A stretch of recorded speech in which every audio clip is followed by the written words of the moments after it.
Candidates being stopped in their tracks on official campaign trails and other egregious violations of human rights have taken center stage in this election and during the COVID-19 pandemic as a whole. Now, to unpack all this on Human Rights Day, I'm now joined by Adrian Juko, the Executive Director of the Human Rights Promotion and Awareness Forum. Thank you for joining us. Thank you so much. All right, what are we looking at? Human rights violations have been taking center stage in 2020, and it seems like 2020 is that year of human rights violations. What do you make of what is happening in the country?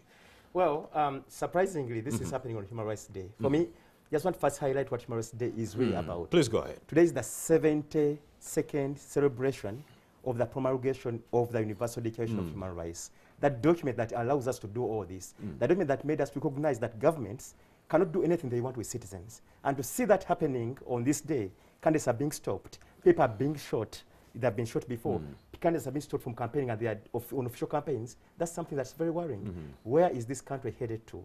Where are we and what are we going to do? So for me, the focus is, where are we as people? If you look at the theme for this year's International Human Rights Day, it is recover. Basically, it's about recovery from COVID-19 and standing up for our Recover rights. better. Recover better, stand up for your rights. So how do we recover better from COVID-19? How do we stand up for our rights? So for me, the key point is, the key message this year is stand up for your rights. For me, I always believe that human rights don't protect themselves. They're in the Constitution, they're granted to us. But we should be able to stand up for them. And that's what matters. You and me to stand up for rights. That's what Human Rights Day is about. Do you think the sanctions we are seeing on some of the top security apparatus might go a long way in offering a deterrent to others that might want to behave the same? Yes, but that's a hesitant yes.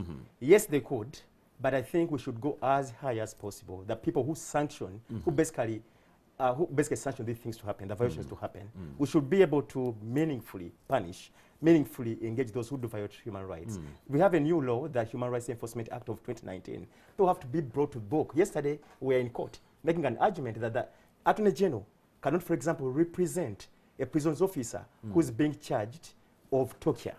That Attorney General should be the one to represent that person because under the Human Rights Enforcement Act, the person has individual liability. So the same thing, if they are sanctioning officers, yes, but how many? How far are they going to go? And is it simply for political reasons? Is it seriously for violations that were committed? That's what we want to see happening. That the big fish are touched and touched meaningfully. Adrian, how best can we recover by putting the issue of human rights at the center of the recovery efforts? So for me, I think we need to do what we call the human rights-based approach. It's an approach that encourages participation, engagement of people standing up and people speaking out. It's very important that we do that.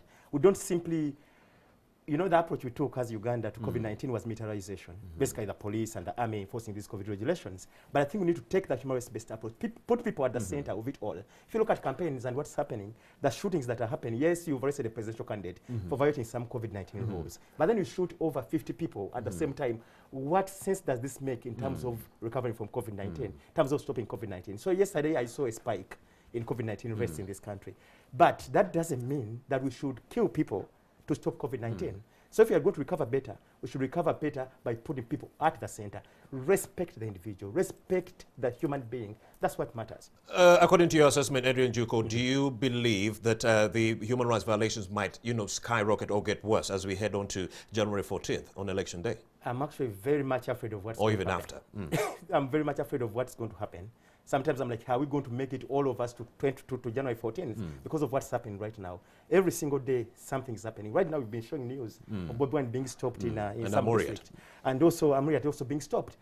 And you're like, okay, these are official candidates on official campaigns. They have been allowed to do this. Why would you want to stop them in such a way, with guns, with tear gas, with all sorts of things? The other day, Bobi Wine's car was shot. The other day, we had riots. I was caught up in the riots. I was on my way to Masaka. On November 18th? Yes, that trip took me 8 hours to make from Kampala to Masaka through all sorts of roadblocks. And I was like, where is this country headed? So for me, I think things that may get worse if we don't change as a country. And the whole ball is in the court of the government to make this change happen. Adrian Juko, it was precise but accurate. Thank you very much for having made the time to speak to us. He is the Executive Director for the Human Rights Awareness and Promotion Forum.